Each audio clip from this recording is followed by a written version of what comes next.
Since I must on occasion either dream or act, I mix the two together.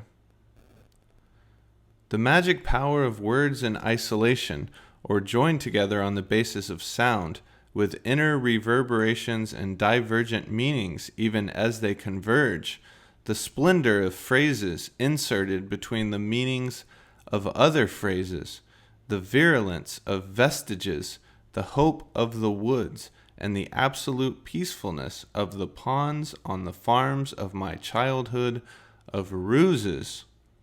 And so, within the high walls of absurd audacity, in the rows of trees, and in the startled tremors of what withers, someone other than me would hear from sad lips the confession denied to more insistent parties. God is the fact that we exist, and that's not all. To know nothing about yourself is to live. To know yourself badly is to think. To know yourself in a flash, as I did in this moment, is to have a fleeting notion of the intimate monad, the soul's magic word. But that sudden light scorches everything, consumes everything. It strips us naked of even ourselves.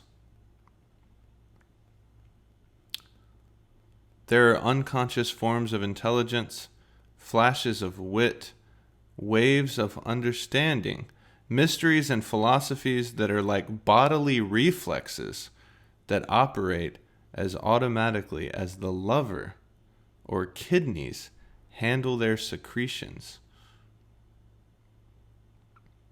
Most people think with their feelings, whereas I feel with my thoughts.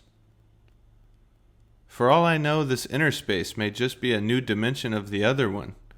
Perhaps scientific research will eventually discover that everything is dimensions of the same space, which is neither physical nor spiritual, so that in one dimension we live as bodies and in another as souls. And perhaps there are other dimensions where we live other equally real facets of ourselves. Sometimes I enjoy getting lost in useless meditation of just how far this research might take us. Perhaps it will be discovered that what we call God, so obviously on a plane beyond logic and space-time reality, is one of our modes of existence, a sensation of ourselves in another dimension of being.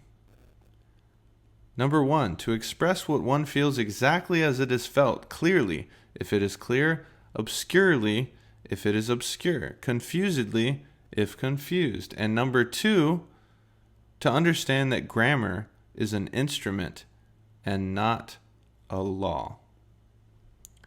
Anything and everything, depending on how one sees it, is a marvel or a hindrance, an all or a nothing, a path or a problem. To see something in constantly new ways is to renew and multiply it. To see something in constantly new ways is to renew and multiply it. That is why the contemplative person, without ever leaving his village, will nevertheless have the whole universe at his disposal. There's infinity in a cell or a desert. One can sleep cosmically against a rock. It's not even possible to feel if one feels today what he felt yesterday. To feel today what one felt yesterday isn't to feel, it's to remember what was felt yesterday, to be today's living corpse of what yesterday was lived and lost. The universe isn't mine, it's me. I am in large measure the selfsame prose I write. I unroll myself in sentences and paragraphs. I punctuate myself. My God, my God, my God, my God, who am I watching? How many am I? Who is I? What is this gap between me and myself? But I probably never enjoyed an incorruptible moment free of any spirit of failure or gloom In all my moments of spiritual liberation, there was a dormant sorrow, vaguely blooming in gardens beyond the walls of my consciousness. The joy of being understood by others cannot be had by those who want to be understood, for they are too complex to be understood. And simple people who can be understood by others never have the desire to be understood.